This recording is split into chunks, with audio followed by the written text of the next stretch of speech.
India, सच सबसे पहले सबसे तेज।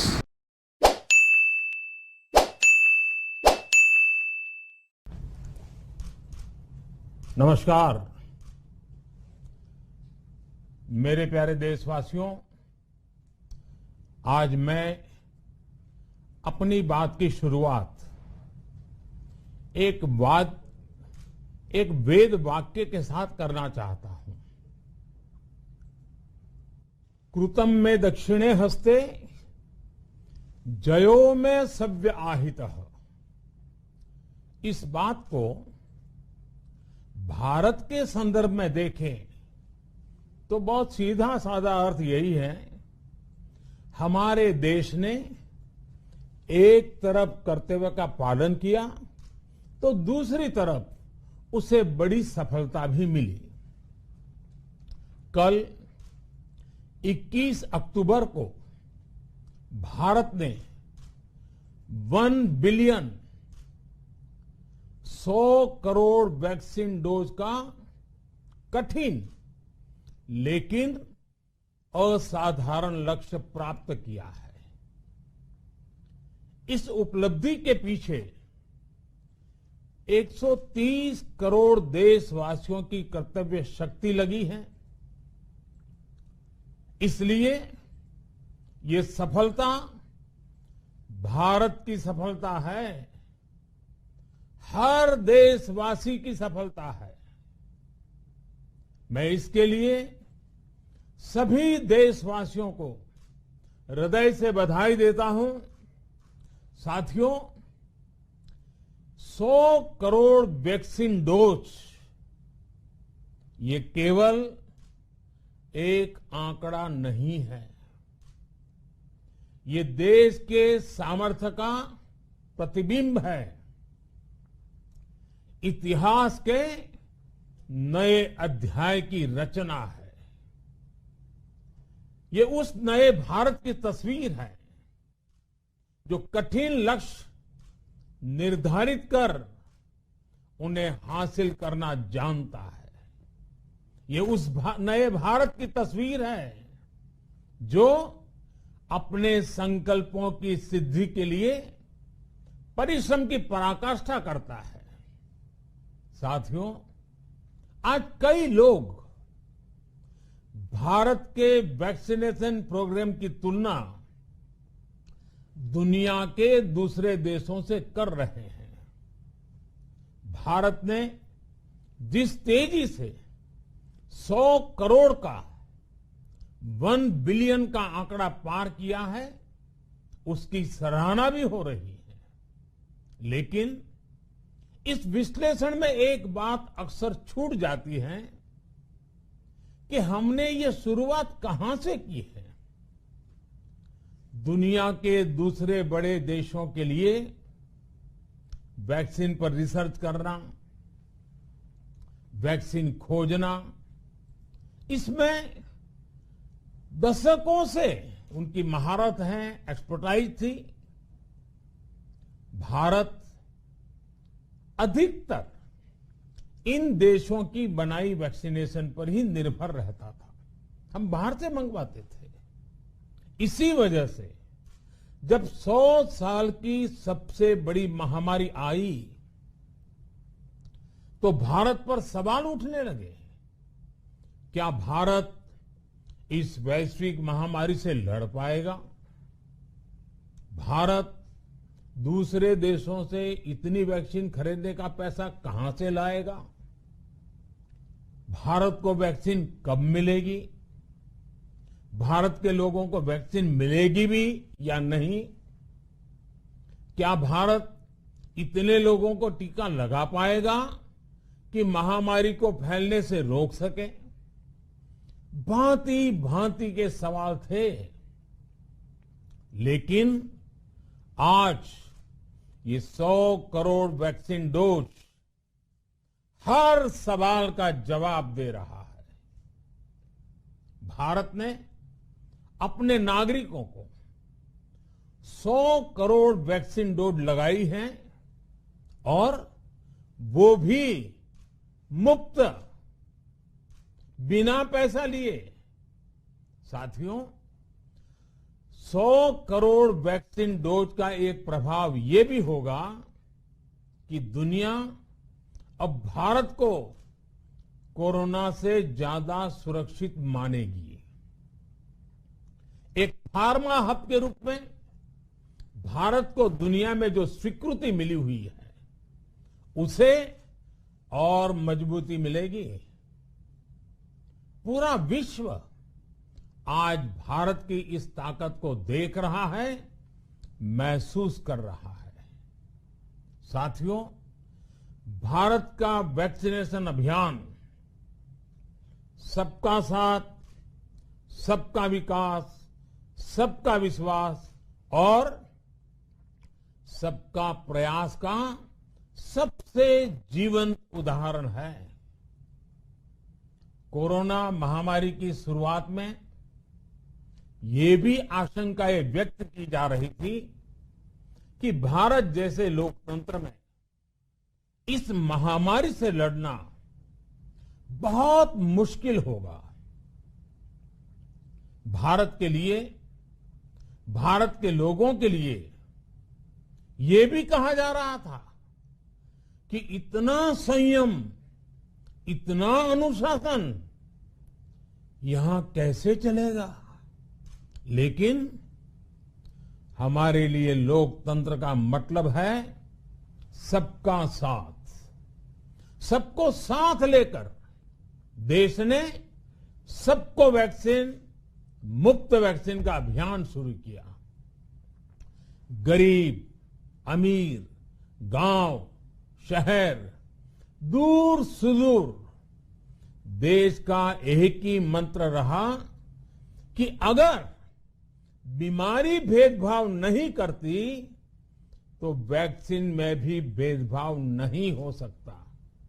इसलिए यह सुनिश्चित किया गया कि वैक्सीनेशन अभियान पर वीआईपी कल्चर हावी न हो। कोई कितने ही बड़े पद पर क्यों न रहा हो, कितना ही धनी क्यों न रहा हो, उसे वैक्सीन सामान्य नागरिकों की तरह ही मिलेगी। साथियों, हमारे देश के लिए ये भी कहा जा रहा था कि यहां ज्यादातर लोग टीका लगवाने के लिए आएंगे ही नहीं। दुनिया के कई बड़े विकसित देशों में आज भी वैक्सीन हेजिटेंसी एक बड़ी चुनौती बन गई है। लेकिन भारत के लोगों ने 100 करोड़ वैक्सीन डोज लेकर ऐसे लोगों को निरुत्तर कर दिया है। साथियों, किसी अभियान में जब सबका प्रयास जुड़ जाता है तो परिणाम अद्भुत ही होते हैं। हमने महामारी के खिलाफ देश की लड़ाई में जन भागीदारी को अपनी पहली ताकत बनाया। फर्स्ट लाइन ऑफ डिफेंस बनाया। देश ने अपनी एकजुटता को ऊर्जा देने के लिए ताली, थाली बजाई, दिए जलाए। तब कुछ लोगों ने कहा था कि क्या इससे बीमारी भाग जाएगी?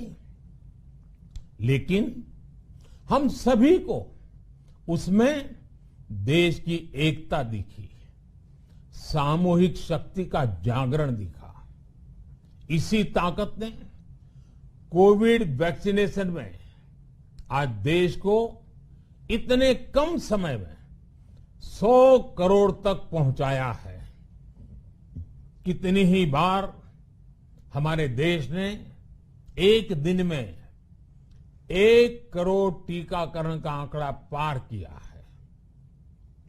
ये बहुत बड़ा सामर्थ्य है, प्रबंध कौशल है, टेक्नोलॉजी का बेहतरीन इस्तेमाल है, जो आज बड़े बड़े देशों के पास भी नहीं है।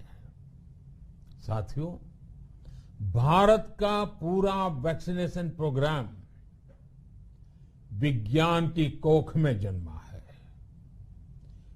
वैज्ञानिक आधारों पर पनपा है और वैज्ञानिक तरीकों से चारों दिशाओं में पहुंचा है। हम सभी के लिए गर्व करने की बात है कि भारत का पूरा vaccination programme science bound, science driven और साइंस बेस्ड रहा है।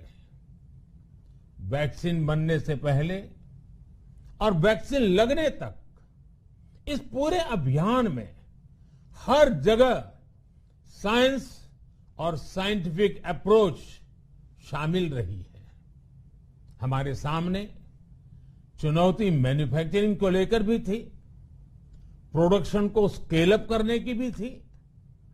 इतना बड़ा देश, इतनी बड़ी आबादी, उसके बाद अलग अलग राज्यों में, दूर दराज इलाकों में समय से वैक्सीन पहुंचाना, ये भी किसी भागीरथ कार्य से कम नहीं था। लेकिन वैज्ञानिक तौर तरीकों और नए नए इनोवेशन से देश ने इस चुनौतियों के समाधान तलाशे असाधारण स्पीड से संसाधनों को बढ़ाया गया। किस राज्य को कितनी वैक्सीन कब मिलनी चाहिए, किस इलाके में कितनी वैक्सीन पहुंचनी चाहिए, इसके लिए भी वैज्ञानिक फॉर्मूले के तहत काम हुआ। हमारे देश ने कोविन प्लेटफॉर्म की जो व्यवस्था बनाई है, वो भी विश्व में आकर्षण का केंद्र है। भारत में बने कोविन प्लेटफॉर्म ने न केवल आम लोगों को सहूलियत दी, बल्कि हमारे मेडिकल स्टाफ के काम को भी आसान बनाया। साथियों, आज चारों तरफ एक विश्वास है, उत्साह है, उमंग है। समाज से लेकर इकोनॉमी, हम हर तबके पर देखें, ऑप्टिमिज्म, ऑप्टिमिज्म, ऑप्टिमिज्म ही नजर आता है। एक्सपर्ट्स और देश विदेश की अनेक एजेंसीज भारत की अर्थव्यवस्था को लेकर बहुत सकारात्मक है। आज भारतीय कंपनियों में न सिर्फ रिकॉर्ड इन्वेस्टमेंट आ रहा है, बल्कि युवाओं के लिए रोजगार के नए अवसर भी बन रहे हैं। स्टार्टअप्स में रिकॉर्ड इन्वेस्टमेंट के साथ ही रिकॉर्ड स्टार्टअप्स यूनिकॉर्न बन रहे हैं। हाउसिंग सेक्टर में भी नई ऊर्जा दिख रही है। पिछले महीनों में किए गए कई सारे रिफॉर्म्स, कई सारे इनिशिएटिव, गति शक्ति से लेकर नई ड्रोन पॉलिसी तक भारत की अर्थव्यवस्था को और तेजी से आगे बढ़ाने में बड़ी भूमिका निभाएंगे। कोरोना काल में कृषि क्षेत्र ने हमारी अर्थव्यवस्था को मजबूती से संभाले रखा। आज रिकॉर्ड लेवल पर अनाज की सरकारी खरीद हो रही है। किसानों के बैंक खातों में सीधे पैसे जा रहे हैं। वैक्सीन के बढ़ते हुए कवरेज के साथ साथ आर्थिक सामाजिक गतिविधियां हो, खेल जगत हो, टूरिज्म हो, एंटरटेनमेंट हो, सब तरफ सकारात्मक गतिविधियां तेज हो रही हैं। आने वाले त्योहारों का मौसम इसे और गति देगा और शक्ति देगा। साथियों, एक जमाना था जब मेड इन ये कंट्री, मेड इन वो कंट्री, इसी का बोलबाला था, बहुत क्रेज हुआ करता था। लेकिन आज हर देशवासी ये साक्षात अनुभव कर रहा है कि मेड इन इंडिया की ताकत बहुत बड़ी होती है। और इसलिए आज मैं आपसे फिर ये कहूंगा कि हमें हर छोटी से छोटी चीज जो मेड इन इंडिया हो, जिसे बनाने में किसी भारतवासी का पसीना बहा हो, उसे खरीदने पर जोर देना चाहिए। और ये सबके प्रयास से ही संभव होगा। जैसे स्वच्छ भारत अभियान एक जन आंदोलन है, वैसे ही भारत में बनी चीज खरीदना, भारतीयों द्वारा बनाई चीज खरीदना, वोकल फॉर लोकल, ये हमें व्यवहार में लाना ही होगा। और मुझे विश्वास है सबके प्रयास से हम ये भी करके रहेंगे। आप याद करिए, पिछली दिवाली हर किसी के मन मस्तिष्क में एक तनाव था, लेकिन इस दिवाली 100 करोड़ वैक्सीन डोज के कारण एक विश्वास का भाव है। अगर मेरे देश की वैक्सीन मुझे सुरक्षा दे सकती है, तो मेरे देश का उत्पादन, मेरे देश में बने सामान मेरी दिवाली और भी भव्य बना सकते हैं। दिवाली के दौरान बिक्री की एक तरफ और बाकी साल की बिक्री एक तरफ होती है। हमारे यहां दिवाली के समय, त्योहारों के समय बिक्री एकदम बढ़ जाती है। 100 करोड़ वैक्सीन डोज हमारे छोटे छोटे दुकानदारों, हमारे छोटे छोटे उद्यमियों, हमारे रेहड़ी पटरी वाले भाइयों बहनों, सभी के लिए आशा की किरण बनकर आई है। साथियों, आज हमारे सामने अमृत महोत्सव के संकल्प है, तो ऐसे में हमारी ये सफलता हमें एक नया आत्मविश्वास दिलाती है।